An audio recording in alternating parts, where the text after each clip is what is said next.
أعوذ بالله من الشيطان الرجيم. بسم الله الرحمن الرحيم.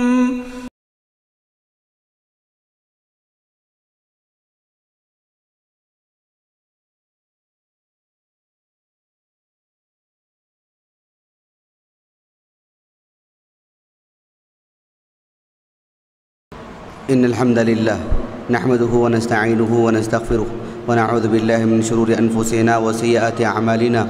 من يهده الله فلا مضل له ومن يضلل فلا هادي له. أشهد أن لا إله إلا الله وحده لا شريك له وأشهد أن محمدا عبده ورسوله. يا أيها الذين آمنوا اتقوا الله حق تقاته ولا تموتن إلا وأنتم مسلمون. يا أيها الناس اتقوا ربكم الذي خلقكم من نفس واحدة وخلق منها زوجها وبث منهما رجالا كثيرا ونساء واتقوا الله الذي تساءلون به والأرحام إن الله كان عليكم رقيبا. يا أيها الذين آمنوا اتقوا الله وقولوا قولا سديدا يصلح لكم أعمالكم ويغفر لكم ذنوبكم ومن يطع الله ورسوله فقد فاز فوزا عظيما. أما بعد فإن خير الحديث كتاب الله وخير الهدي هدي محمد صلى الله عليه وسلم وشر الأمور محدثاتها وكل محدثة بدعة وكل بدعة ضلالة وكل ضلالة في النار. جس موضوع سے متعلق آج گفتگو ہوگی اس موضوع پر گفتگو آج ہی نہیں بلکہ کم و بیش 1400 سال سے کی جا رہی ہے. یہ 1400 سال پہلے بھی اس موضوع کی اتنی ہی اہمیت تھی جتنی کہ آج ہے. یقین مانیے آج 1429 ہجری ہے، محرم کی 3 تاریخ. اگر 1400 سال پہلے کی بات کریں یعنی 39 ہجری جب علی بن ابی طالب رضی اللہ عنہ کی خلافت کا دور تھا، 39 ہجری کو 40 ہجری میں انتقال ہوا آپ کا رمضان کے ماہ میں 10 رمضان کو. 4 سالہ مدت آپ کی خلافت تھی. اس 4 سالہ مدت میں علی بن ابی طالب رضی اللہ عنہ کو جن بڑے بڑے مسائل کا سامنا کرنا پڑا ان میں سے ایک مسئلہ یہ تھا کہ علی بن ابی طالب رضی اللہ عنہ کی مرویات کیا ہیں، آپ کی بابت کیا کہا گیا ہے، آپ کی فضائل، آپ کی خصائص کیا ہیں. آپ کی مدت خلافت کا یہ ایک اہم پہلو تھا. اس پر علماء اسلام نے بہت محنت کی اور ان میں سر فہرست تعجب ہوتا ہے خود علی بن ابی طالب تھے رضی اللہ عنہ. تو ہم جو آج جس موضوع کو لے کر آئے ہیں یہ خود علی بن ابی طالب رضی اللہ عنہ کا اختیار کردہ موضوع ہے. یعنی خود آپ نے اس موضوع سے متعلق بہت گفتگو کی اپنے دور خلافت میں اور کامیاب ہوئے آپ. آپ کی خلافت کے بعد یہ موضوع دھیما نہیں پڑا بلکہ چنگاریاں تھیں شعلے کی شکل اختیار کر گئیں اور اہل علم کی جو خدمات ہیں اس کا پھر کوئی جواب نہیں. لیکن دنیا میں مسلمان اتنی بڑی تعداد میں ہیں، ان میں اہل السنہ یعنی عامت الناس کی میں بات نہیں کر رہا ہوں. عامت الناس کی اگر بات کریں تو اہل السنہ دنیا میں آج بھی زیادہ ہیں، پہلے بھی زیادہ تھے. لیکن میں بات کر رہا ہوں مبلغین کی، دعات کی. اس میں اہل السنہ کے مقابل ان کے ممبر زیادہ ہیں، اہل السنہ کے مقابل ان کے دعات و مبلغین زیادہ ہیں. ایسے میں اگر وہ ہزاروں کے سامنے بات کرتے ہیں تو پھر لوگ جلدی اخذ کر لیتے ہیں، یوں جہالت عام ہو جاتی ہے. ہمارے اوپر یہ فریضہ تھا کہ ہم علی بن ابی طالب رضی اللہ عنہ کا دفاع کرتے، ان کا اور ان کا دفاع بلکہ ایک شریعت کا دفاع ہوتا. تو یہ جو موضوع ہم آپ کے سامنے لے کر کے آئے ہیں علی بن ابی طالب رضی اللہ عنہ کے سلسلے میں، آپ نے دیکھا ہوگا اخبارات میں اور دور جدید میں سوشل میڈیا کی جتنی بھی قسمیں ہو سکتی ہیں سب میں کوئی بھی اچھی بات لکھنا ہو تو لوگ کہتے ہیں کہ علی نے کہا رضی اللہ عنہ. اقوال زرین آتے ہیں، کچھ سنہرے اقوال لکھے جاتے ہیں اور نیچے نام ہوتا ہے علی. بات اچھی ہے، لیکن ایسے معلوم ہوتا ہے کہ پورا دین علی کے نام پہ ہے، اور کچھ بھی کہہ دو علی کے نام پہ لکھ دو. ایسے ہی ہے. اس میں کیا کیا سازشیں ہیں، کن حضرات کے کیا مقاصد ہیں، اس سے ہم سب کو باخبر ہونے کی ضرورت ہے. آپ دیکھو، قال اللہ تعالی قال رسول اللہ صلی اللہ علیہ وسلم، وہ بھی ان کی زبانوں پہ نہیں، گونگی ہیں زبانیں ان کی. علی بن ابی طالب رضی اللہ عنہ کے نام پر وہ پورا دین چاہتے ہیں، اور ان کی پوری گفتگو کا محور علی بن ابی طالب ہوتے ہیں رضی اللہ عنہ. اس لیے ہم چونکہ ایک طالب علم ہیں، بلکہ ایک سلفی طالب علم ہیں، تو ہمارا دراسہ ایک سنجیدہ دراسہ ہونا چاہیے. سنجیدگی کے ساتھ اس موضوع کو پڑھنے کی ضرورت ہے، اور عامت الناس کی بیشتر تعداد پڑھی لکھی بھی ہے. ہم سنجیدگی کے ساتھ ان کے سامنے یہ باتیں رکھ سکتے ہیں. غیر مسلمین کا بڑا طبقہ اسلام قبول کر رہا ہے، سنجیدہ حضرات کا، تو پھر مسلمان اصل دین پہ کیوں نہیں آ سکتے؟ زیادہ آسان ہے. تو انشاءاللہ میں یہ باتیں آپ کے سامنے رکھ رہا ہوں. سب سے پہلی بات یہ ہے کہ ایک عجیب بات ہے کہ لوگ جو مشہور ہوتا ہے، جس کی زیادہ چلتی ہے، جس کو لوگ زیادہ جانتے ہیں، اس کے نام پہ بہت کچھ کہہ دیتے ہیں. یہ عام سی بات ہے. ایک شخص بند کمرے میں ہے، گمنام ہے، کوئی اسے جانتا نہیں، اس کے حوالے سے کوئی بات نہیں کرتا. پہلے پوچھیں گے وہ کون ہے کہ نہیں؟ لیکن جب دیکھتے ہیں کہ لوگ مشہور ہیں، ان کے تقدس کا فائدہ اٹھاتے ہیں. دیکھو اللہ سبحانہ و تعالیٰ کی ذات، ہمارا خالق ہے، ہمارا معبود ہے. اللہ سبحانہ و تعالیٰ کے بارے میں آدمی کہہ سکتا ہے کہ یہ میں اس لیے کر رہا ہوں کہ اللہ نے کہا. اسی لیے اللہ تعالیٰ نے وقت وقت پر نبیوں کو بھیجتا رہا کہ یہی ہیں جو اللہ کے حوالے سے بات کر سکتے ہیں، ایرا غیرہ نہیں.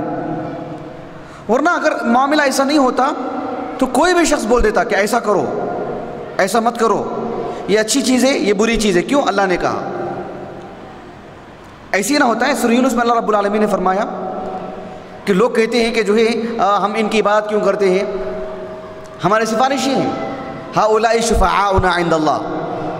اللہ تعالیٰ نے جواب میں کیا فرمایا؟ قل اتنبئون اللہ بما لا يعلم في السماوات ولا في الارض. کہ کس نے خبر دیا آپ کو؟ اللہ نے خبر دی. اللہ نے کہا آپ سے ایسا کرنے کے لیے کہ ان کو سفارشی بناؤ. دیکھ رہے ہیں آپ پکڑ کیسی ہے. قل ہاتوا برہانکم ان کنتم صادقین. یہ پکڑ کیوں رکھی اللہ تعالیٰ نے؟ کیوں رکھی اللہ تعالیٰ نے؟ یہ بتلانے کے لیے کہ اللہ کا نام لے کے کوئی بات کرنا چاہے تو وہ صرف نبی. ما كان لبشر ان يكلمه الله الا وحيا او من وراء حجاب او يرسل رسولا فيوحي باذنه ما يشاء انه علي حكيم. اللہ رب العالمین نے وحی کا ایک نظام رکھا، انبیاء کو اختیار کیا، انبیاء کو انتخاب کیا. صاف لفظوں میں یعنی ان اللہ اصطفى من الملائکۃ رسلا ومن الناس. اللہ انتخاب کرتا ہے کس کو نبی بنایا جائے. اللہ اعلم حیث یجعل رسالتہ. کون رسالت کا مستحق ہے وہ اللہ جانتا ہے. تو اگر ایسا نظام نہیں ہوتا تو کائنات کا ہر فرد اللہ کے نام پہ کوئی بھی بات کہہ سکتا ہے. اللہ سبحانہ و تعالیٰ نے اس پہ روک لگائی. پھر بھی دیکھو آپ کتنی آیات ہیں، میں نے لکھ رکھی ہیں کچھ آیاتیں، میں آپ کو پڑھ کے سناتا ہوں جس میں اللہ سبحانہ و تعالیٰ کے نام پہ جھوٹ گڑا جاتا ہے. اللہ رب العالمین نے فرمایا سب سے عظیم گناہ اللہ کے نزدیک شرک ہے.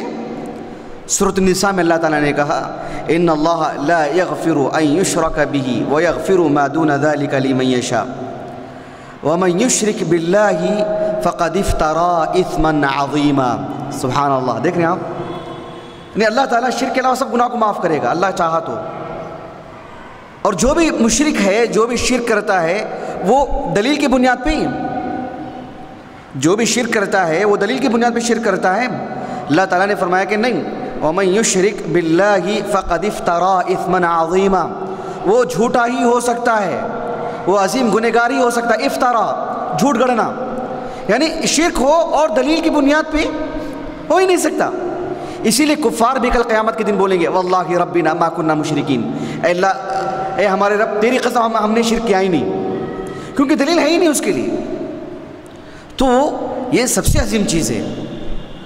ایک مشرک اور اللہ سبحانہ و تعالیٰ کے بارے میں عام فرد گفتگو کرنے والا، اس کے پاس دلیل کبھی نہیں ہو سکتی، وہ جھوٹ ہی گھڑ سکتا ہے، تبھی اس کی دکان چل سکتی ہے. اللہ تعالیٰ نے فرمایا بنی اسرائیل پر عتاب نازل کرتے ہوئے سورۃ آل عمران میں، کل الطعام کان حلا لبنی اسرائیل الا ما حرم اسرائیل علی نفسه من قبل ان تنزل التوراة قل فأتوا بالتوراة فاتلوها ان کنتم صادقین.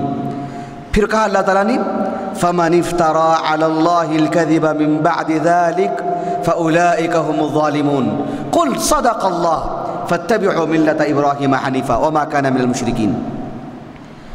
اس لیے کہ ایک نبی کے نام پر انہوں نے جھوٹ گھڑا اور انتساب کیا اللہ رب العالمین کی طرف. مدعی نبوت ہوتے ہیں، یہی تو فرق ہے نا عام نبی میں اور مدعی نبوت میں. جو اللہ سبحانہ و تعالیٰ کے نبی ہوتے ہیں ان کے پاس فرشتے بھی اپنی مرضی سے نہیں آتے.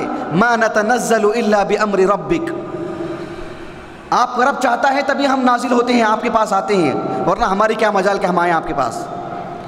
لیکن جو جھوٹا شخص ہوتا ہے وہ کیا کہتا ہے؟ دیکھو اللہ نے فرمایا سورۃ الانعام میں ومن اظلم ممن افترى على الله كذبا، اس سے بڑا ظالم کون ہو سکتا ہے جو اللہ کا نام لے کے جھوٹ بولے.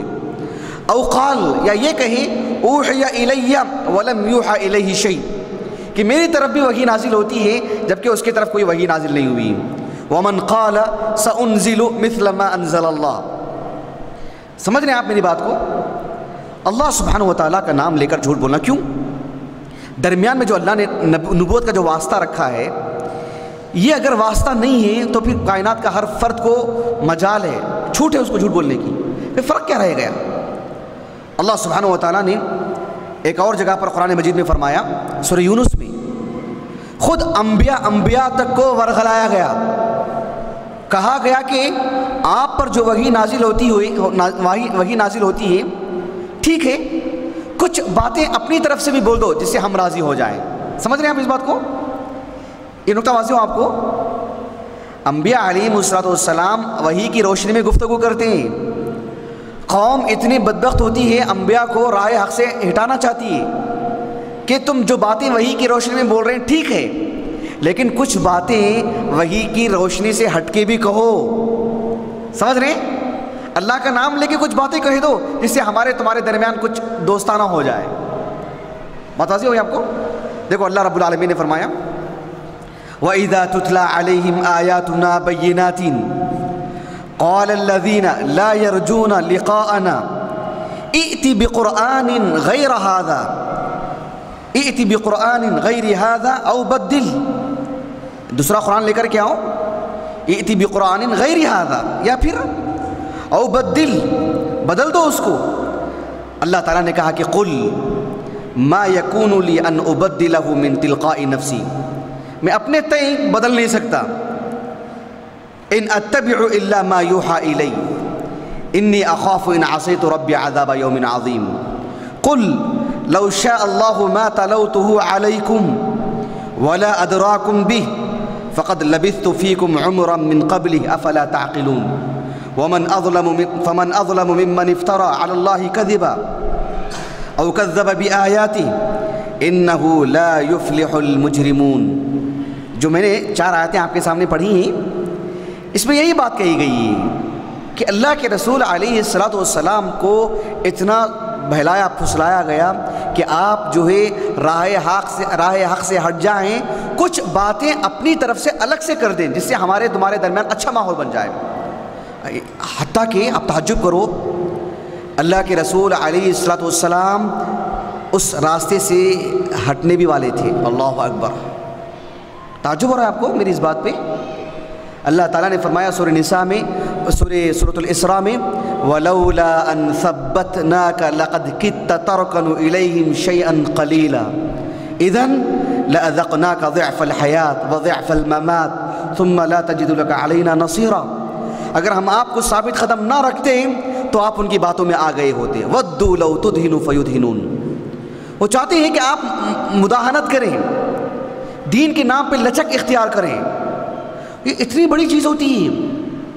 تو ٹھوس علمی اصولوں کی روشنی میں گفتگو کرنا یہ انبیاء کے خصائص میں سے ہے. اور انبیاء تک کو جو ہے بہکانے کی کوشش کی گئی, میں اور آپ کیا ہیں. اللہ تعالیٰ ثبات خدمت عطا فرمائے. اللہ سبحانہ و تعالیٰ نے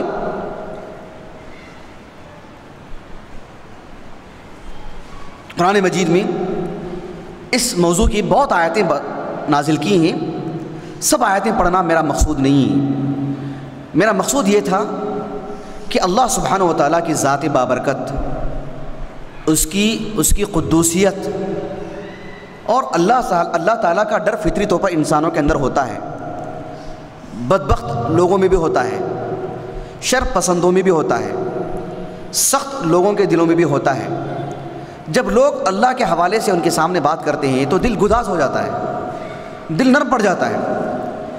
اور پھر جب لوگوں کی داڑھی ہو, جبہ ہو اور امامہ باندھا ہو اور کچھ روحانی چہرہ ہو, تو پھر اللہ کے حوالے سے بات کرے تو کون نہیں مانے گا. ایسے ہی لوگ اپنی زندگیاں چلاتے ہیں اور رہبانیت اور مزار پرستی وغیرہ میں آپ اسی کا حوالہ دیکھیں گے آپ. حتیٰ کہ ابھی آپ دیکھو, ایک شخص ہمارے پڑوسی ملک کا انگلینڈ میں مرا ہو, میں نام بول رہا ہوں, بہرحال اس نے کم و بیش 63 یا 53 سال کی عمر میں انتقال ہوا. اس کا 40 سال کی عمر تھی تو اس وقت نمازیں پڑھنا چھوڑ دیا. اس نے ایک بھی نماز نہیں پڑھا. اس نے انٹرویو لیا گیا اس سے, کہا کہ میں گھر میں بیٹھا ہوا تھا, اچانک روشنی آئی اور مجھ سے باہم گفتگو ہونے لگی. روشنی, وہ اس روشنی نے کہا کہ انی انا اللہ, میں معبود ہوں, میں اللہ ہوں. میں کہا کہ تم پر عبادتیں ساقط ہیں آج سے, اور آج سے میں تم سے جو مطالبہ کروں گا, جو کہنے کے لیے کہوں گا کہ وہ کہو. یہ کوئی کہانی نہیں سنا رہا ہوں میں آپ کو. 1000 سے زیادہ یوٹیوب پہ جو ہے ویڈیوز موجود ہیں اس شخص کے, دیکھ سکتے ہیں آپ. یونس نام ہے اس کا, جو اس کا متبع, میں نام بھول رہا ہوں اس کا جو اصل نام ہے. بہرحال مرزا غلام احمد قادیانی, اللہ کے حوالے سے گفتگو کی اس نے, سب مدعین نبوت.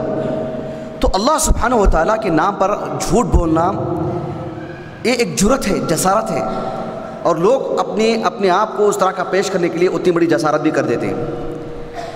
اللہ کے رسول ہیں علیہ الصلوۃ والسلام, اللہ کے نبی کے حوالے سے اگر آپ بات کر دیں تو سامنے والا بالکل سرنڈر ہو جاتا ہے, بات مان جاتا ہماری. میں بولوں کہ بھائی میں بول رہا ہوں, ایسے کرو, کیوں مانے گا وہ؟ فلاں بزرگ بول رہے ہیں, فلاں پیر بول رہے ہیں, کیوں مانے گا وہ؟ میں کہوں اللہ کے رسول نے کہا صلی اللہ علیہ وسلم, تو لوگ بات کو تسلیم کر لیتے ہیں. بڑی تعداد عامۃ الناس کی ایسی ہے جن کو بس اتنی سی بات ہونی ہے کہ اللہ کے رسول کا آپ حوالہ دیں, بس مان جاتے ہیں. اسی لیے اللہ کے رسول نے صلی اللہ علیہ وسلم نہایت سختی کے ساتھ, اتنے سخت لہجے میں آپ نے, ایک نہیں کم و بیش 60 کے قریب صحابہ اس حدیث کی روایت کرنے والے ہیں. عشر مبشرہ کا بیشتر حصہ اس کا حصہ ہے.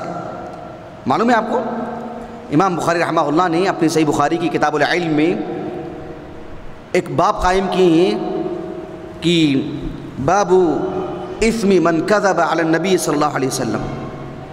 اس کا حدیث نمبر 106, اللہ کے رسول پر جھوٹ باندھنے کا گناہ صلی اللہ علیہ وسلم.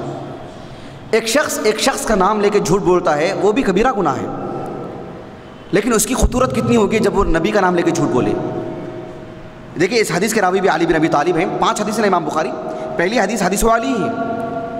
علی بن ابی طالب رضی اللہ عنہ کہتے ہیں اللہ کے رسول صلی اللہ علیہ وسلم نے فرمایا لا تکذبوا علی, مجھ پہ جھوٹ مت باندھو, فإنہ من کذب علی فلیلج النار, جو مجھ پہ جھوٹ باندھتا ہے وہ اپنا ٹھکانہ, وہ اپنے آپ کو جہنم میں داخل کر دے. ولوج, جو اپنا ٹھکانہ, جو اپنے آپ کو جہنم میں داخل کر دے.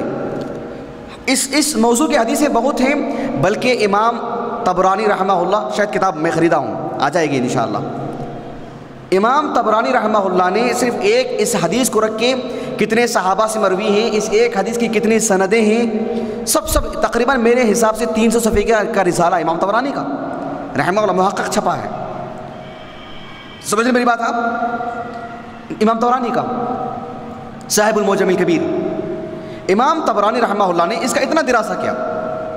کیوں آپ علیہ السلام نے اتنی سختی سے کہا؟ اس لیے کہ اللہ کے رسول کے حوالے سے کوئی بھی کچھ بھی بول دے سکتا ہے. آج دیکھو لوگ آسانی کے ساتھ اللہ کے رسول نے کہا صلی اللہ علیہ وسلم، حوالہ پوچھو وہ بولے گا مجھے نہیں معلوم، مجھے کہیں سے آیا ہے. اب وہ کہاں سے جا کے پوچھے گا؟ سبحان اللہ العظیم. یعنی لوگوں کا مسئلہ ایسا ہو گیا کہ میرے نام پہ کوئی بول دے نا، میں پہلے ایکشن لوں گا اور وہاں تک پہنچوں گا جس نے اس بات کو پھیلایا ہے. اللہ کے رسول نے اللہ اکبر صلی اللہ علیہ وسلم، یعنی مسئولیت کا احساس ہی نہیں ہے. ہم اللہ کے رسول کے نام پہ کیا کیا بولتے جا رہے ہیں صلی اللہ علیہ وسلم.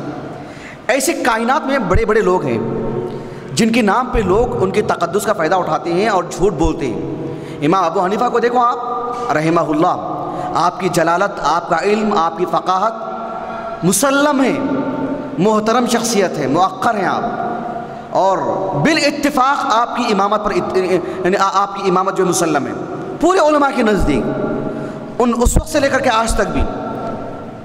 لیکن امام ابو حنیفہ رحمہ اللہ کے نام پر باتیں کتنی ہیں؟ کیوں؟ اس لیے کہ قداور شخصیت ہیں آپ، عظیم المرتبہ انسان ہیں، آپ کے حوالے سے بول دو تو لوگ جھٹ سے لے لیتے ہیں. امام جعفر صادق رحمہ اللہ، ہم نے 3 سال پہلے مکمل ایک پروگرام کیا تھا ان پر. امام جعفر صادق کے نام پر آپ دیکھو فقہ حنفی، فقہ شافعی، ویسے فقہ جعفریہ ہے. معلوم آپ کو؟ سنا آپ نے؟ رمضان کا مہینہ آتا ہے، اس میں باقاعدہ فقہ جعفریہ کے اعتبار سے مسائل بیان کیے جاتے ہیں. اخبار میں حیدرآباد کا اخبار منصف اٹھا کے دیکھو آپ، اس میں زکوٰۃ کے مسائل آتے ہیں، حج کے مسائل آتے ہیں، رمضان کے مسائل آتے ہیں، رؤیت ہلال کا مسئلہ آتا ہے. یعنی ایک ایک جز کو لے کر کے وہ فقہ جعفریہ سے ثابت کر دیں. جبکہ فقہ جعفریہ کیا ہے؟ صرف کذب ہے، کذب بیانی. امام جعفر صادق رحمہ اللہ یعنی ہمارے عظیم عالم دین ہیں، بری ہیں آپ، ہر چیز سے بری ہیں آپ، لیکن آپ کے نام پر پورا دین. اللہ اکبر. سمجھ رہے ہیں آپ؟ شیخ عبد القادر جیلانی رحمہ اللہ 5ویں صدی ہجری کے اواخر کے علماء میں سے ہیں. خالص ایک سلفی عالم ہیں آپ نے باطل فرق کا جو رد کیا ہے اس دور میں بہت کم لوگوں نے رد کیا ہے جو شیخ عبد القادر جیلانی نے کیا رحمہ اللہ. لیکن ایسے معلوم ہوتا ہے کہ اللہ کے رسول کا دین الگ ہے، شیخ عبد القادر جیلانی کا پورا دین الگ ہے. الگ ہی دین بنا دیا گیا آپ کے نام پہ، آپ کے تقدس کا فائدہ اٹھایا گیا. ویسے ہی علی بن ابی طالب ہیں رضی اللہ عنہ ورضا، آپ کی مرویات، آپ کی جو صحیح مرویات ہیں اس کے مقابل میں جو آپ کے نام پر ہیں اس کا 10واں حصہ بھی نہیں ہے. سمجھ رہے ہیں آپ؟ علی بن ابی طالب کے نام پہ جو کہا گیا ہے اور جو آپ سے صحیح معنوں میں مروی ہے اس کا 10واں حصہ بھی نہیں ہے. یہ ہمارے سامنے ہے، میں اس پہ بات بتلاؤں گا آپ کو. یہ سب عظیم لوگوں کا لوگ استعمال کرتے ہیں. صوفیہ کے پاس دیکھو حسن بصری، جنید بغدادی اور کون، یزید بستامی اور ان جیسے لوگ، شیخ عبد القادر جیلانی. اب کسی کو اتنی جرت نہیں کہ وہ ان کی بات کہاں ہے بتلاؤ. حتیٰ کہ نقشبندیہ جن پر میں ایک پروگرام کروں گا انشاءاللہ، جو فی الحال جن کا غلغلہ زیادہ ہے ہمارے بر صغیر میں. ابھی آپ دیکھو ان کا بنیادی منہج کیا جانتے ہیں آپ؟ کہ تم لوگ کہتے ہیں کہ حدیث صحیح بخاری میں ہے، اس میں ہے یا اس میں ہے، حدثنا فلان حدثنا فلان. آپ لوگوں کے نام لیتے ہیں، ہم کہتے ہیں حدثنی ربی اللہ. ہم سے تو اللہ بیان کرتا ہے. بات دل لگی کی نہیں، بات مذاق کی نہیں، بات سنجیدگی کی ہے. ایسا ہی ہے. ہم بھلے ہی اس کو مذاق میں لیتے ہوں، لیکن ان کے پاس ایک دیانہ ہے، دین ہے ان کے پاس، وہ اس کو بطور ثواب کے پیش کرتے ہیں اور ہمارا مذاق اڑاتے ہیں. تم لوگ رجال لوگوں کا نام لے کے کہتے ہیں، ہم لوگ براہ راست رب العالمین سے. بڑی خطورت ہے اس کے اندر. پھر اللہ سبحانہ و تعالیٰ کے نام پر کوئی بھی آدمی کچھ بھی بول لے سکتا ہے. یہ مقدمہ میں نے اس لیے باندھا آپ کے سامنے، اس کی اہمیت بتلانے کے لیے کہ کس طرح سے یہ باتیں ہوتی ہیں. چلیے ایک اور بات میں آپ کے سامنے رکھتا ہوں، اس کے بعد انشاءاللہ چونکہ ہمارے پاس عصر کے بعد وقت کم ہے آج کل، مغرب کے بعد جو ہے تھوڑی تفصیلی گفتگو ہوگی انشاءاللہ. ایک بات میں آپ کے سامنے فی الحال کے لیے رکھوں کہ علی بن ابی طالب رضی اللہ عنہ، ان کے نام پر ایک دین بنایا گیا. یعنی ایک مسئلے سے متعلق آپ ہی کے احالے سے، آپ ہی کے حوالے سے بات کی گئی. آپ جانتے ہیں علی بن ابی طالب رضی اللہ عنہ کے نام پر جو پورا دین بنایا گیا کس سہارے پہ بنایا گیا معلوم ہے؟ اللہ کے رسول کی کچھ احادیث پر. کس پر؟ آپ علیہ السلام کی کچھ احادیث کو رکھ کر کے آپ پر جھوٹ باندھا گیا۔ اب غور طلب بات یہ ہے کہ وہ احادیث کیسے ہیں۔ دیکھیے ان سب مسائل پر نظر رکھیے۔ دیکھیے میں کیوں بتا رہا ہوں میں آپ کو، عام لوگ جو ہوتے ہیں نا، عام لوگ، ان کے لیے پروگرام نہیں ہے۔ یہ جو لوگ ہیں یہ عام لوگ نہیں ہیں، ہم نے پبلک کے لیے پروگرام نہیں رکھا ہے۔ مجھے کوئی شوق نہیں ہے ان کے سامنے رکھنے کا، میں اہمیت بتانے کے لیے بتا رہا ہوں آپ کو۔ ایک ایک باریکی کو لیجئے، نوٹ کیجئے۔ آپ طالب علم ہیں، طالب علم کی طرح پڑھے۔ ہم علماء ہیں، لوگ ہمارے خاطر آرام کرتے ہیں، ہم کو بہت محنت کرنا ہے۔ پبلک کیا ہے، سوتے رہے گی، سنتے رہے گی، ادھر ادھر دیکھتے رہیں گے، موبائل آئے گا فون لے کے بات کریں گے۔ وہ ان کو بس ایک وقت گزارنا ہے عصر سے عشاء تک۔ اگر ہم کچھ پروگرام رکھ لیتے ہیں تو میں اور آپ ایسے نہیں ہیں۔ میں اور آپ ائمہ ہیں، علماء ہیں، طلباء ہیں، دین کے مینار ہیں۔ ہم بہت سنجیدگی سے علمی اصولوں کی روشنی میں گفتگو کرنے کی ضرورت ہے۔ عامت الناس عوامی گفتگو کریں گے باہر، مجھے اور آپ کو ایسا نہیں کرنا ہے۔ مجھے اور آپ کو باہر پبلک نہیں ملے گی، ان کے علماء ہی ملیں گے، علم کی روشنی میں گفتگو کرنا ہے۔ سمجھ رہے میری بات آپ؟ اس لیے میں آپ کو بتلا رہا ہوں۔ اب دیکھو جن حدیثوں کی بنیاد پر یہ بات کہی جاتی ہے، دیکھو ایک حدیث ہے بہت معروف، امام ترمذی رحمہ اللہ کی سنن ترمذی میں، بیشتر کتابوں میں ہے وہ۔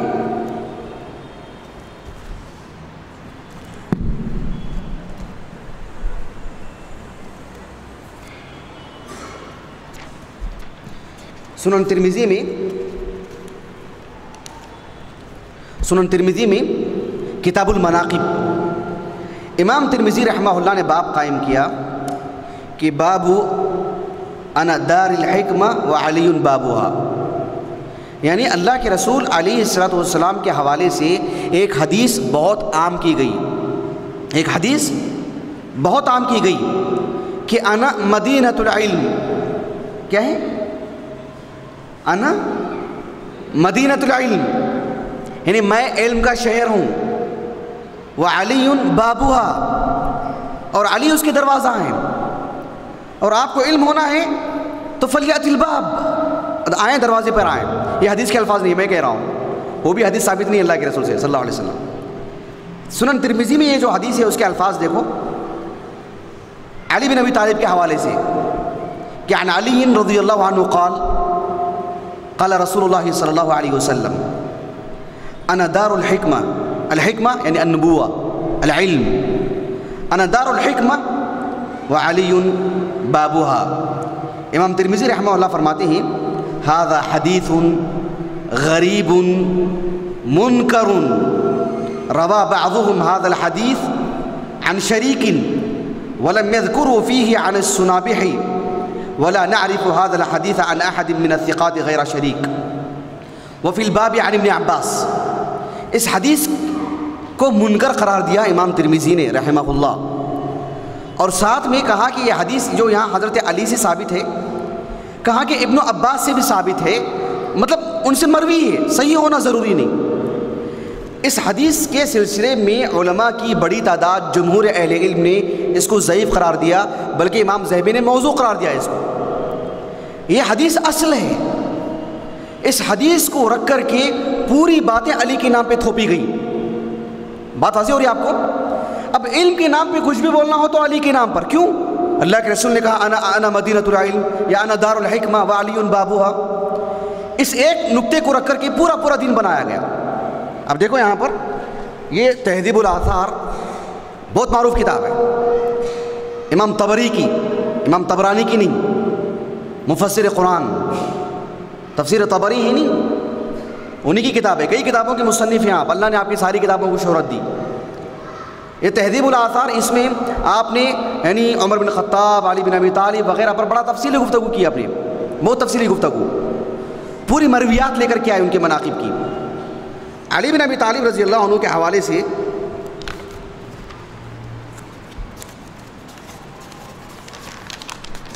دیکھیے، علی بن ابی طالب رضی اللہ عنہ کے جو مناقب ہیں اس کو ترتیب وار بیان کیا امام طبری نے رحمہ اللہ۔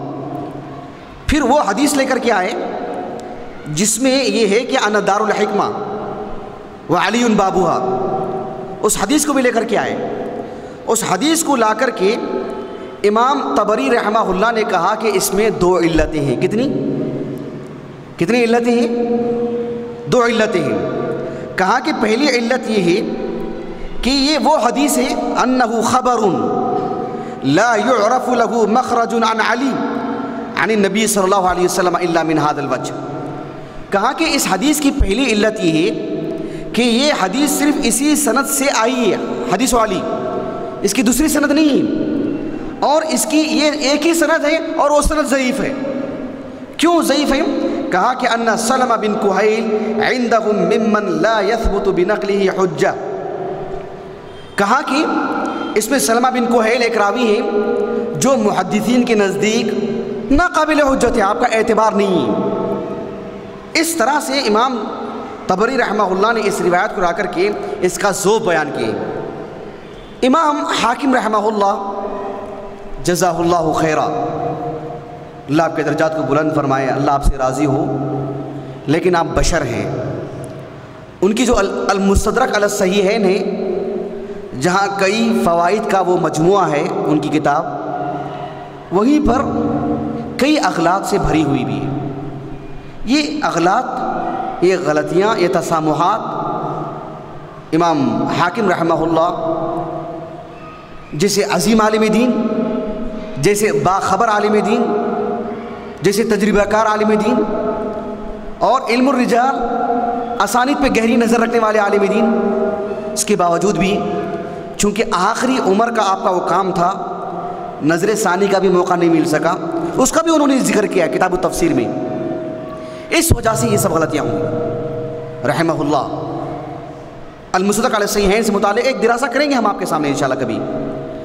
امام حاکم رحمہ اللہ نے اپنی المستدرک علی الصحیحین میں جو صحیحین پر استدراک ہے لیکن متہم راویوں کی روایتیں بھی آپ لے کر کے آ گئے، اور آپ سے یہ سہو ہوا کہ آپ نے اسے حجت کے طور پر قرار دیا۔ دیکھو یہاں پر میں آپ کو بتلاتا ہوں،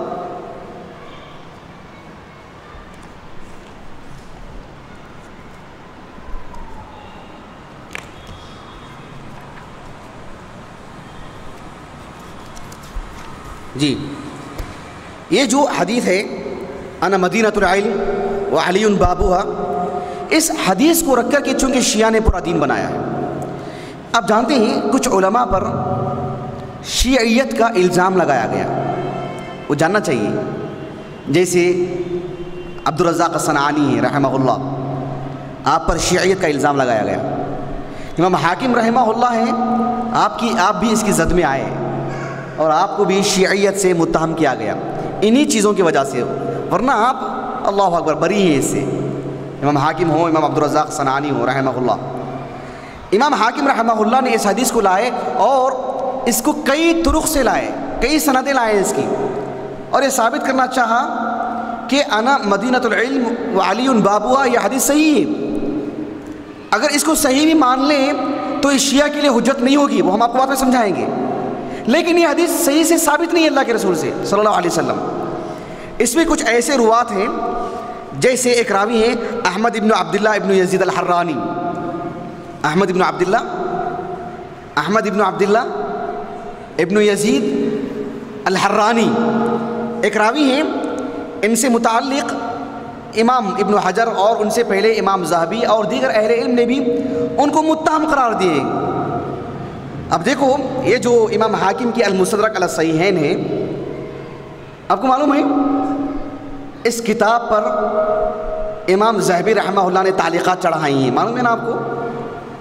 جو المستدرک علی الصحیحین آج جو بازار میں ملتی ہے وہ امام ذہبی رحمہ اللہ کی تعلیقات کے ساتھ ہی چھپتی ہے۔ امام ذہبی رحمہ اللہ، اللہ جزائے خیر دے، علم الرجال پر اتنا درک آپ کو، اتنی پکڑ آپ کو، لوگوں نے کہا کہ محشر کے میدان میں بھی جہاں یوم لا تملک نفس لنفس شیئا ایسا ماحول ہوگا، اس کے باوجود بھی اگر امام ذہبی سے بولیں کہ ان کا ترجمہ سناؤ، ان کا ترجمہ حیات بولو، ان کی زندگی کو بولو تو بولنا شروع کر دیں گے۔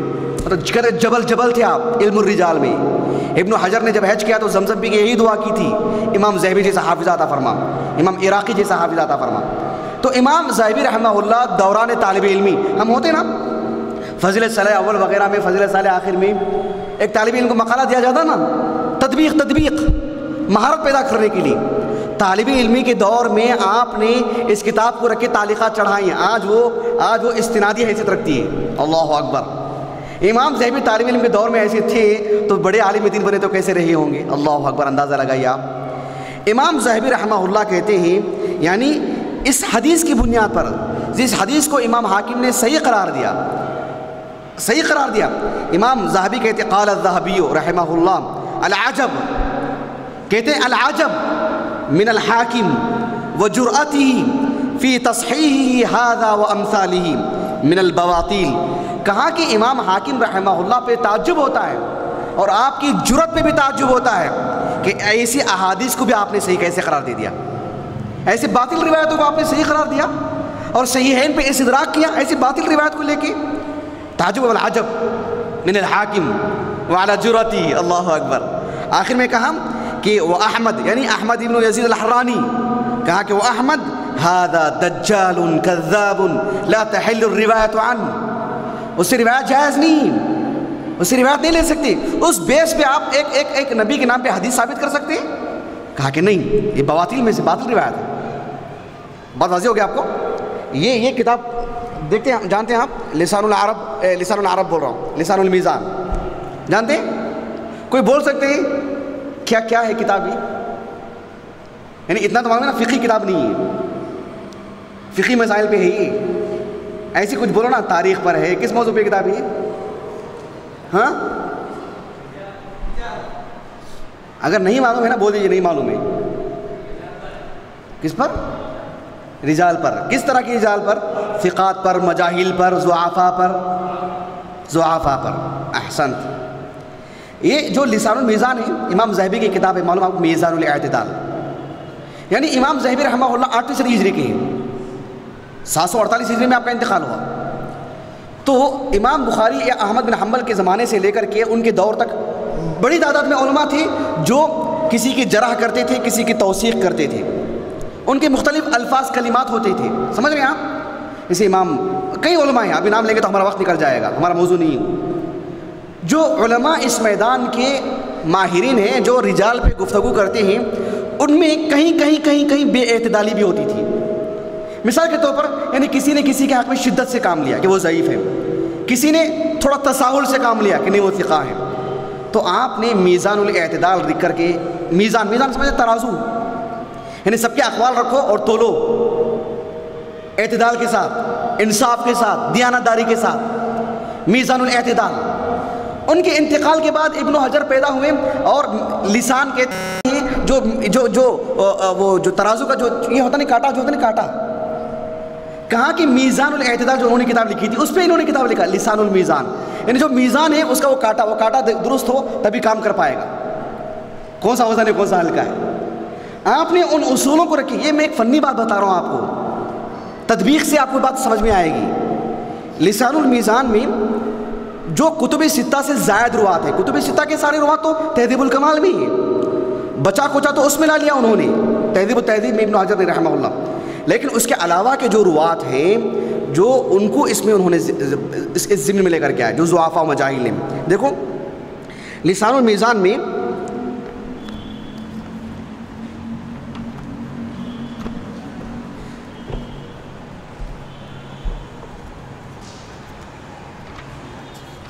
میں آپ کو حوالہ دے دیتا ہوں، آپ بعد میں دیکھ لیں. حافظ ابن حجر رحمہ اللہ نے یہ جو راوی ہیں جو ابھی میں بتلایا آپ کو، احمد ابن عبداللہ ابن یزید الحرانی، ان کی سوانح حیات لکھا اختصار کے ساتھ اور ان کا ضعف بھی بتلایا، ان کی عدم ثقاہت کو ثابت کیا اور بطور مثال کہ وہ کس درجے کے کذاب راوی ہیں ان کے کذب کو سمجھانے کے لیے اسی حدیث کو لے کر کے آئے. صفحہ نمبر 501 دیکھ لیجیے آپ، لسان العرب کا، لسان المیزان کا. یہ کتاب اس موضوع کی غیر معمولی اہم کتاب ہے. اللہ جزائے خیر دے ابن حجر کو رحمہ اللہ. ایک دلچسپ بات ہے کہ یہ حدیث سندن ضعیف ہے، یہ حدیث سنداً ضعیف ہے. ہمارے پاس سند کے اعتبار سے بات صحیح سالم ہو تو دین کا حصہ ہے, دین میں حجت ہے. بصورت دیگر ہم مکلف نہیں ہیں, یہی تو بات ہے نا, ہم مکلف نہیں کہ اسے شریعت کا حصہ مانیں. امام طیبی رحمہ اللہ کو جانتے ہیں آپ؟ امام طیبی کو جانتے ہیں؟ جنہوں نے مشکات کی شرح لکھی, سب سے پہلی شرح ہے. خطیب تبریزی ہے نا رحمہ اللہ, مشکات المصابیح کے مصنف, ان کے استاذ ہیں امام طیبی رحمہ اللہ. امام طیبی رحمہ اللہ وہی ہیں جنہوں نے اپنے شاگرد سے مشکات المصابیح لکھنے کو کہا تھا. جب لکھا تو استاذ ہی اس کی شرح کی. سمجھ رہے ہیں آپ؟ ایسا ہوتا ہے, کچھ اساتذہ ہوتے ہیں جن کے طلبہ ان سے کہیں زیادہ قابل ہوتے ہیں کہ جس کی وجہ سے اساتذہ ان کو اتنا عظیم مانتے ہیں کہ ان کی کتابوں کی شرح لکھتے ہیں. استاذ کتاب لکھتا ہے, اس کی شرح طالب علم لکھتا ہے. جیسے حالیہ دنوں ایک عظیم عالم دین انتقال ہو گیا ان کا, شیخ بکر ابن عبداللہ ابو زید, جانتے ہیں آپ؟ ماشاءاللہ بہت بڑے عالم دین, آپ پڑھ کے دیکھو ان کو, ان کی بہت ساری کتابیں ہیں ہمارے پاس ماشاءاللہ. انہوں نے ایک کتاب لکھی حلیۃ طالب العلم, ممتاز کتاب طلبہ کے حق میں. ایک طالب علم کو کیسا ہونا چاہیے ہم تصور ہی نہیں کر سکتے. ہم 2-3 باتیں سمجھتے ہیں, اس میں کتنے اجزاء ہیں دیکھو آپ. اس کتاب کی قیمت کو جانا شیخ ابن عثیمین ان کے استاذ نے رحمہ اللہ, اور اس کی شرح کی, حلیۃ طالب العلم کی شرح استاذ نے کی. ایسے کئی مثالیں آپ کو ملیں گی. تو یہ شرح الطیبی سب سے پہلی شرح ہے مشکات المصابیح کی. یہ ہمارا ہندوستانی نسخہ ہے, عرب دنیا سے بہت اچھا چھپا ہے نسخہ. یہ ابھی دیکھو 1 منٹ پکڑیں گے نا پورا ہاتھ گندا ہو جائے گا. یہ انڈین نسخہ ہے, چلیے غنیمت ہے. امام طیبی رحمہ اللہ, حسین ابن محمد نام ہے ان کا سنِ وفات کوئی بول سکتے ہیں؟ 270 پر 2. ان کا سنِ وفات کوئی بول سکتے ہیں؟ ان کا سنِ وفات امام طیبی کا, امام طیبی کا سنِ وفات کوئی بول سکتے ہیں؟ 743 ہجری سنِ وفات ہے. کتنا؟ 740 پر 3 ہجری ان کا سنِ وفات ہے. امام طیبی رحمہ اللہ فرماتے ہیں, دلچسپ بات ہے دیکھیے, یہ کہتے ہیں کہ لعل الشیعہ ارادوا بهذا التمثيل ان اخذ العلم والحکمة منه مختص به لا يتجاوز الى غيره الا بواسطة علي رضی اللہ عنہ لان الدار انما يدخل فيها من بابها.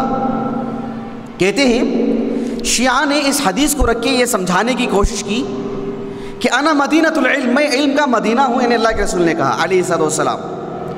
وعلی بابها, علی اس کا دروازہ ہے. آپ کو مجھ تک پہنچنا ہے تو چور دروازے سے نہیں, دیوار پھلان کے دروازے سے آنا پڑے گا, شرافت سے. سمجھ رہے ہیں؟ چوروں کی طرح نہیں ادھر ادھر سے آئیں, آپ مین دروازے سے آئیں, عزت کے ساتھ, شرافت کے ساتھ. انہوں نے ایک آیت کریمہ سے استدلال کیا, وَلَيْسَ الْبِرُّ بِأَن تَأْتُوا الْبُيُوتَ مِن ظُهُورِهَا وَلَكِنَّ الْبِرَّ مَنِ اتَّقَى وَأْتُوا الْبُيُوتَ مِنْ أَبْوَابِهَا. یعنی حالت احرام میں لوگ اصل دروازے سے داخل نہیں ہوتے تھے, پیچھے سے آتے تھے. اللہ نے کہا تقوی کے مظاہر یہ نہیں, تقوی کے مظاہر یہ ہے کہ اللہ کے فرما بردار بنو, یہ تقوی کے مظاہر ہیں. آپ مین دروازے سے آئیے. کہا کہ آپ ابو بکر سے, عمر سے, عثمان سے, ابو ہریرہ سے, فلاں سے رضی اللہ عنہ اجمعین, آپ دین حاصل کرنا چاہتے ہیں, اللہ کے رسول تک پہنچنا چاہتے ہیں, یہ چور دروازے ہیں, آپ دیوار پھلان کے جا رہے ہیں. آپ کو مدینۃ العلم کو جانا ہے تو اس دروازے سے. بات واضح ہوگی آپ کو. امام طیبی رحمہ اللہ نے کہا اللہ سبحانہ و تعالیٰ کا دین, قرآن اللہ کا کلام ہے نا, اللہ کی مخلوق ہے کیا؟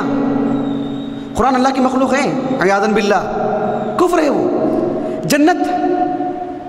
جنت اللہ کی مخلوق ہے, شک ہے اس میں؟ 2 ٹوک لفظوں میں, اعدت للمتقین, خلق اللہ الجنہ, صحیح بخاری کے الفاظ ہیں, اللہ نے جنت کو خلق کیا ہے, جنت مخلوق ہے اللہ کی, جبکہ قرآن اللہ کی مخلوق نہیں, اللہ کا کلام ہے. وَكَلَّمَ اللَّهُ مُوسَىٰ تَكْلِيمًا, کلام اللہ ہے.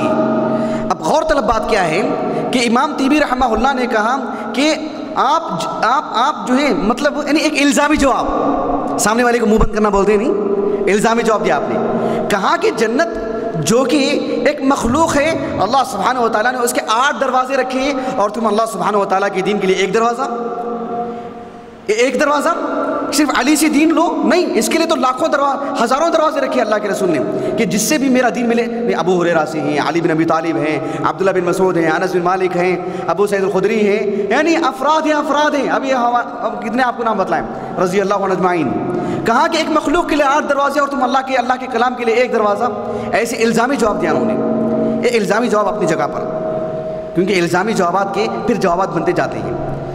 پہلی بات یہ ہے کہ حدیث سندن ثابت نہیں ہے اللہ کے رسول سے صلی اللہ علیہ وسلم. بات واضح ہوگی آپ کو. امام ملا علی قاری، جانتے ہیں آپ لوگ ان کو؟ امام ملا علی قاری کو، جنہوں نے مشکات کی شرح کی تھی. کیا نام تھا اس کا؟ مرقات المفاتیح. آپ نے ایک نکتے کی بات لکھی. کہا کہ اگر اس حدیث کو درست مان بھی لیا جائے تو بات یہ ہوگی کہ علی بن ابی طالب رضی اللہ عنہ جس موضوع میں مہارت رکھتے ہیں اس موضوع سے متعلق ان سے دین لیا جائے. جیسے اللہ کے رسول نے کہا صلی اللہ علیہ وسلم، زید بن ثابت علم المیراث میں سب سے زیادہ مقام رکھتے ہیں، سب سے زیادہ درک ہے آپ کو. حلال و حرام سے متعلق آپ نے فرمایا صلی اللہ علیہ وسلم معاذ بن جبل ہیں رضی اللہ عنہ. ویسے قضا کی اگر بات کریں، قضا سے متعلق، فیصلے کرنے سے متعلق، تو کہا کہ علی بن ابی طالب رضی اللہ عنہ. یہ نقطہ واضح ہو آپ لوگوں کو. انہوں نے ایک یہ بات کی کہ اگر مان بھی لیا جائے صحیح. مشکات کی ایک عظیم شرح ہے، میں آپ کو تھوڑا نشید کرنے کے لیے بول رہا ہوں. مشکات کی ایک عظیم شرح ہے جو بر صغیر کے ایک عظیم سلفی عالم کی ہے. کیا نام ہے اس کا، معلوم ہے آپ لوگوں کو؟ اچھا ٹھیک ہے، سوال میرا وہ نہیں ہے. مرآت المفاتیح. ایک منٹ. مرآت المفاتیح ہم نے ابھی شروع طیبی کا حوالہ دیا آپ کو. شروع الکاشف عن حقائق السنن اس کا نام ہے. الکاشف عن حقائق السنن اس کا نام ہے. اس میں ہم نے آپ کو اس حدیث کی شرح پڑھ کے سنا ہے. کتاب المناقب میں، کتاب المناقب آخری کتابوں میں سے آتی ہے مشکات کی. سمجھ رہے ہیں آپ؟ امام ملا علی قاری کا بھی حوالے سے ہم نے بات کیا ابھی آپ کے سامنے. مرقات نہیں لایا میں. تو اس میں انہوں نے کیا لکھا ہوگا عبید اللہ مبارک پوری نے رحمہ اللہ؟ کوئی بول سکتے ہیں؟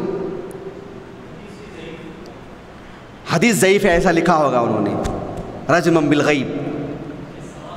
سوال واضح نہیں ہوا. میں نے کہا ہم نے وہ جو حدیث مشکات میں، سنن ترمذی کی حدیث ہے وہ، سنو ہاں، سنن ترمذی کی حدیث ہے. مشکات المصابیح میں 3 جو فصول ہوتے ہیں مناقب و علی کی اگر بات کریں تو پہلے صاحب المشکات نے امام بغوی کا خیال رکھتے ہوئے پہلی فصل میں صحیحین کی حدیثیں لے کر کے آئے منقبت علی پر. دوسری فصل میں سنن اربعہ کی حدیثیں لائی. تیسری فصل میں پھر دیگر کتابوں کی. سوال میرا یہ ہے کہ کتاب المناقب مشکات کی آخری کتابوں میں سے، جیسے صحیح بخاری کی آخری کتاب توحید ہے، ویسے آخری کتابوں میں سے ہی ایک علمی سوال ہے بس جانچنے کے لیے کہ آپ لوگ کتنے خبیر ہیں، کتنے خبیر ہیں جاننے کے لیے، کہ مشکات المصابیح کی آخری کتابوں میں سے ہے کتاب المناقب. میں نے شرح طیبی کا حوالہ دیا کیونکہ امام طیبی رحمہ اللہ نے اس کی شرح میں جو بات لکھی وہ میں نے آپ کو سنایا. مرقات کا بھی حوالہ میں نے آپ کو دیا ملا علی قاری کا رحمہ اللہ، اس کا بھی میں نے آپ کو پڑھ کے سنایا، میں نے بتلایا میں آپ کو. مولانا عبید اللہ مبارک پوری رحمہ اللہ جو مرآت المفاتیح کی مصنف ہیں، جو 14 جلدوں میں ریاض سے عظیم الشان انداز میں چھپا ہے، آپ نے کیا لکھا ہوگا؟ ہاں اللہ یبارک فیکم کثر اللہ امثالکم، یہی جانا چاہ رہا تھا. مولانا عبید اللہ مبارک پوری رحمہ اللہ نے مشکات کی شرح پوری نہیں کی، صرف کہاں تک کی؟ صرف کتاب المناسک، کتاب الحج، صرف وہیں تک کیا آپ نے، اس کے بعد نہیں کر پائے. اس قدر آپ کے پاس مہمانوں کا توارد ہوتا تھا آنا جانا کہ آپ پوری نہیں کر پائے آپ یہ جاننے کے لیے. ورنہ جو ہے مرقات جتنی 9 جلدوں میں ہے، 11 جلدوں میں، یہ کتنے ہیں؟ 14 جلدوں میں، کوئی دھوکہ نہ کھا لے. صرف کتاب الحج تک ہے اور بڑی عظیم الشان شرح ماشاء اللہ. جی علی بن ابی طالب رضی اللہ عنہ کی بات آ رہی تھی. علی بن ابی طالب رضی اللہ عنہ کے بارے میں جو لوگوں میں معروف ہے نہیں، پورا دین ان کے نام پہ بنایا گیا ہے. اس کی ایک وجہ میں نے بتلائی کہ وہ حدیث کہ ان مدینۃ العلم وعلی بابوہا. ایک دوسری بات یہ ہے کہ لوگوں میں یہ بات مشہور کر دی گئی عبداللہ بن سبا جیسے بدبخت لوگوں نے کہ علی بن ابی طالب رضی اللہ عنہ یہ رسول اللہ صلی اللہ علیہ وسلم کے وصی ہیں. کیا ہیں؟ وصی. یعنی اللہ کے رسول صلی اللہ علیہ وسلم نے ان کے حق میں وصیت کر کے گئے کہ میرے بعد اس دین کی باغ ڈور سنبھالنا ہو تو آپ ہی سنبھال سکتے ہیں۔ یہ باتیں اتنی گردش کرنے لگی، صدیق اکبر کے دور میں ایسی باتیں کبھی عام نہیں ہوئی۔ سمجھ رہے ہیں آپ؟ غور طلب بات ہے نا۔ اللہ کے رسول کی حدیث ہوتی تو صدیق اکبر جیسا عالمانہ زمانہ، وہاں ایسی بات نہیں تھی۔ فاروقی دور 10 سال کا دور، اس روایت کی بھنک بھی نہیں لگی کسی کو۔ عثمان بن عفان کا دور تھا رضی اللہ عنہ، اسلامی سرحد کہاں کہاں تک چلی گئی تھی، تب تک کوئی نہیں جانتا تھا۔ علی بن ابی طالب دور کا طالب دور شروع ہوا، ان کے دور کا سورج طلوع ہونے کے ساتھ ہی باتیں عام ہونے لگیں کہ اللہ کے رسول کے وصی ہیں صلی اللہ علیہ وسلم۔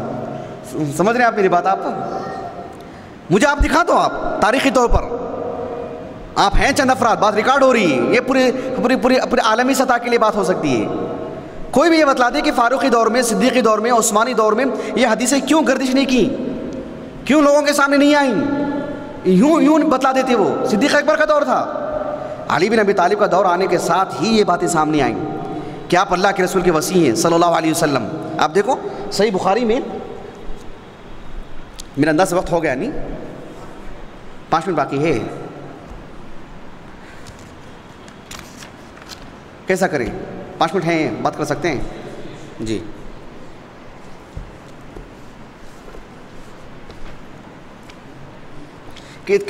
صحیح امام بخاری کے صحیح بخاری میں ایک کتاب ہے کتاب الوصایا۔ کتاب الوصایا کا بالکل آغاز جو ابتدائی حصہ ہے اس میں دیکھیے آپ، بالکل پہلا باب الوصایا صحیح بخاری میں، حدیث نمبر ہے 2740 اور 2740 پر ایک کے بعد دیگر ہے، 2 روایتیں۔ اب دیکھو غور طلب ہے، عبداللہ بن ابی اوفا رضی اللہ عنہ سے پوچھا گیا کہ حل کان النبی صلی اللہ علیہ وسلم اوصا، کہ آپ علیہ السلام نے وصیت بھی کی ہے کیا کسی کو؟ عبداللہ بن ابی اوفا جانتے نا آپ، معروف صحابی جن کے بارے میں آیت کریمہ نازل ہوئی سورۃ توبہ کی، آپ زکوٰۃ دینے کے لیے آئے تھے اللہ کے رسول کو۔ قرآن مجید میں آیت خذ من اموالہم صدقۃ تطہرہم وتزکیہم بہا وصلی علیہم، انہی کے بارے میں آیت ہے۔ آپ اللہ کے رسول کے انتقال کے بعد عراق چلے گئے تھے آپ، وہاں آپ سے سوال ہوا کہ اللہ کے رسول علیہ السلام نے وصیت بھی کی ہے کیا؟ آپ نے کہا لا۔ فقلت، میں نے کہا کیف کتب علی الناس الوصیۃ او امروا بالوصیہ قال اوصى بکتاب اللہ، کہا کہ پھر اللہ کے رسول نے کیسے وصیت کی؟ کچھ بھی وصیت نہیں کی لوگوں کو، کہا کہ وصیت کی، کیا کی؟ کہا کہ اللہ کی کتاب کو تھام کے رکھو، اللہ کی کتاب کو مضبوطی سے پکڑ کے رکھو، عورتوں سے متعلق آپ نے وصیت کی، غلاموں سے متعلق، نماز سے متعلق یہ وصیت کی آپ نے علی بن ابی طالب سے متعلق کوئی وصیت کی؟ کہا کہ نہیں۔ ایسے نہیں کہ مجھے نہیں معلوم ہے، کہا کہ نہیں کیا آپ نے۔ سمجھ رہے ہیں آپ ایک چیز؟ اب دیکھو دوسری روایت ہے، الاسود ابن یزید رحمہ اللہ، وہ فرماتے ہیں ذکروا عند عائشہ، ام المومنین عائشہ رضی اللہ عنہا کے پاس ذکر کیا گیا کہ علی بن ابی طالب رضی اللہ عنہ کو اللہ کے رسول نے وصیت کی تھی کیا؟ کہ ان علی رضی اللہ عنہما کان وصیا، کہ آپ اللہ کے رسول کے وصی تھے۔ فقالت، آپ نے بہت نکتے کی بات کی، آپ نے معلوم آپ کو ام المومنین عائشہ رضی اللہ عنہ، اللہ اکبر، اتنی ذکیہ یعنی آپ ہمارے تصورات سے باہر ہے۔ اللہ تعالیٰ نے آپ کو جو فقہ، جو سمجھ بوجھ اور بہت پکڑا آپ کو، یعنی پورے امہات المومنین کو بھی آپ نے ایک مٹھی میں رکھا تھا، آپ نے پوری خواتین کو، اور جو بھی جس کی چلتی ہے سب آپ کے ہاتھ میں، اللہ نے اتنا کنٹرول دیا تھا آپ کو۔ بڑی بہادر خاتون ماشاءاللہ ام المومنین عائشہ رضی اللہ عنہ، علم کی بات کریں تو اس میں بھی کسی سے کم نہیں تھیں آپ، اللہ کے رسول علیہ السلام کی اسی لیے سب سے زیادہ چہیتی تھیں آپ۔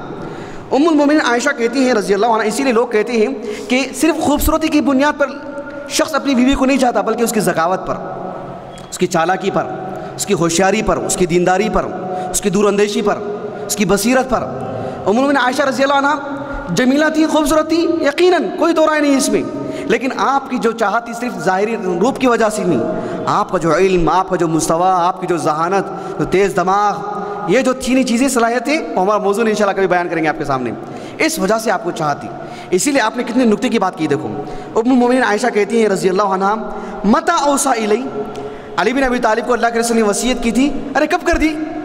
میں تو وہیں تھی، آخری دنوں میں میرے پاس سے اللہ کے رسول میرے گھر میں تھی، میرے حجرے میں تھے. کب کر دی ان کو؟ کہا کہ متا اوصا الی وقد كنت مسندته الى صدر او قالت حجر فدعا بالطست فلقد انخنث في حجر فما شعرت انه قد مات فمتى اوصا الی. آپ علیہ السلام کا جو یعنی جو چہرہ تھا وہ آپ میں میرے قریب تھا, میں آپ کو پکڑی ہوئی تھی, آپ علیہ السلام کو میں ایسی ہی تھامی ہوئی تھی, اور جو ہے اچانک آپ کا چہرہ میرے اوپر اچانک پڑ گیا. تب مجھے معلوم ہوا کہ جو آپ کا انتقال ہو گیا ہے. وہ میرے پاس ہی تھے, آخری وقت میں میرے بالکل قریب تھے, میرے سینے سے لگے ہوئے تھے. آپ کا انتقال کیسے ہو گیا؟ آپ نے کب وصیت کر دی؟ یعنی گویا کہ ان کو کہا کہ مطلب میرے قریب جب میں میاں بیوی ہوتے کون آئے گا قریب میں؟ آخری وقت میں تو میرے پاس تھے, میرے حجرے میں تھے. اتنے ساری چیزوں کو سامنے رکھا کہ کب وصیت کر دی ان کو. مطلب ایسا جواب کہ پھر اس کے بعد کوئی جواب نہیں ہے, ایسے جواب دیا آپ نے. تو آپ جو علی بن ابی طالب ہیں رضی اللہ عنہ, آپ کے بارے میں یہ باتیں اتنی عام کر دی گئی تھی, اس کے لیے ام المومنین عائشہ رضی اللہ عنہ نے صرف رد کیا اتنا نہیں, صرف عبداللہ بن ابی اوفا نے رد کیا اتنا بھی نہیں, اس کا رد کرنے کے لیے علی بن ابی طالب خود رد کیے اس کا, اور رد کرنے کے لیے بھی جمعہ کا انتخاب کیا, ممبر کا انتخاب کیا, اور پورے لوگوں کو جمع کر کے جو رد کیا. کہا کہ اللہ کے رسول نے مجھے کچھ بھی وصیت نہیں کی. حالانکہ آپ کو جو سوال کیا گیا وہ بھری مجلس میں نہیں, انفرادی طور پر کہ آپ کے پاس کوئی الگ بھی کتاب ہے کیا قرآن حدیث کے علاوہ, آپ کو الگ سے سوال کیا گیا, لیکن جواب دینے کے لیے ممبر کا انتخاب کیا. کتنے دیندار تھے آپ, اللہ اکبر, کتنے متقی تھے آپ, سبحان اللہ, کتنا شریعت کا دفاع کیا آپ نے. دیکھو وہ حدیث طویل ہے, سناؤ نہیں سناؤ میں؟ ہاں وقت نماز کے بعد انشاءاللہ باذن اللہ تعالی. اس کے بعد 3 موضوعات ہیں اہم, وہ باتیں رکھیں گے آپ کے سامنے انشاءاللہ. سبحانک اللہم و بحمدک اشہد ان لا الہ الا انت استغفرک و اتوب الیک.